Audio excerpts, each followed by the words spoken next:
लिखने वाला मुसलमान, फांसी चढ़ने वाला हिंदू, तभी इस देश को आजादी मिली, ना कि आप जैसे नेताओं की वजह से। बड़ी बात यह आती है कि आप जानते क्या हैं वंदे मातरम के बारे में? क्या आपको इसकी हिस्ट्री के बारे में पता है? बोलते बोलते कई हिंदू, कई मुसलमान फांसी चढ़ गए। कि इसके अलावा क्या आप एक आगाह हैं? मुझे कोई चीज आप में और नजर नहीं आती जिसके कारण मुझे आपकी इज्जत करनी। वंदे मातरम, आगा रूला साहब, जो बयान आपने खासकर वंदे मातरम को लेकर दिए हैं उससे मुझे एतराज है। और सबसे बड़ी बात यह आती है कि इसके अलावा क्या आप एक आगाह हैं? मुझे कोई चीज आप में और नजर नहीं आती जिसके कारण मुझे आपकी इज्जत करनी हो, क्योंकि आप भी वही मजहब का कार्ड खेल रहे हो जो आपकी नेशनल कॉन्फ्रेंस के बाकी लीडर खेलते हैं। बड़ी बात यह आती है कि आप जानते क्या हैं वंदे मातरम के बारे में?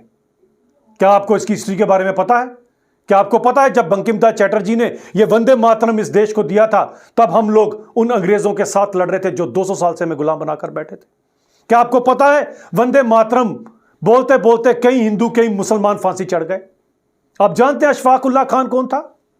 अशफाक उल्लाह खान वो भारत माता का सिपाही था। जब उसे फांसी दी गई तो उसने फांसी से पहले उस फंदे को चूमा और कहा वंदे मातरम। आप जानते हैं कि अब्दुल कादिर कौन था?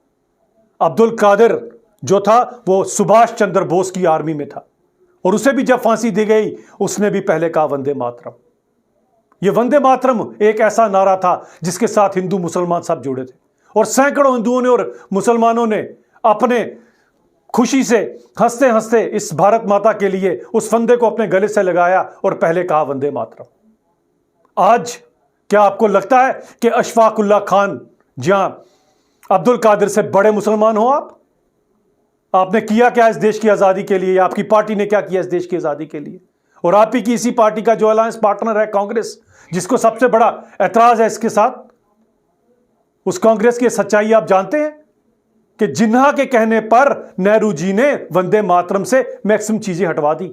तो क्या सेटिंग थी नेहरू जी की और जिन्ना की? कोई इसको जानता है? अगर आप इतने अच्छे दोस्त थे, एक कहता है तो दूसरा कहने कर वंदे मातरम तक को हटवा देता है, तो फिर क्यों टू नेशन थ्योरी खेली गई? क्यों हिंदू मुसलमानों को अलग करने के लिए हिंदुस्तान पाकिस्तान बनाया गया? क्यों वो लाखों लोगों ने अपनी जान गंवाई? क्योंकि जिन्ना पहले प्रधानमंत्री बनना चाहता था और नेहरू जी पहले प्रधानमंत्री बनना चाहते थे।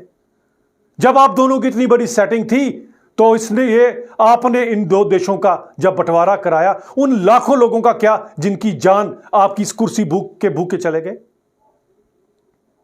मैं जवाब चाहता हूं आपसे और आपकी इस कांग्रेस से। और याद रखिएगा कि इस देश के अंदर इस आजादी को पाने के लिए भले वो वंदे मातरम हो, भले वो नारा हो जो सरफरोशी की तमन्ना अब हमारे दिल में है, देखना है जोर कितना बाजुए कातिल में, जिसे लिखने वाला एक मुसलमान था, लेकिन वो मशहूर इसलिए हुआ कि राम प्रसाद बिस्मिल को जब फांसी दी जा रही थी उसने कहा था सरफरोशी की तमन्ना अब हमारे दिल में है, देखना है जोर कितना बाजुए कातिल में है। लिखने वाला मुसलमान, फांसी चढ़ने वाला हिंदू, तभी इस देश को आजादी मिली, ना कि आप जैसे नेताओं की वजह से।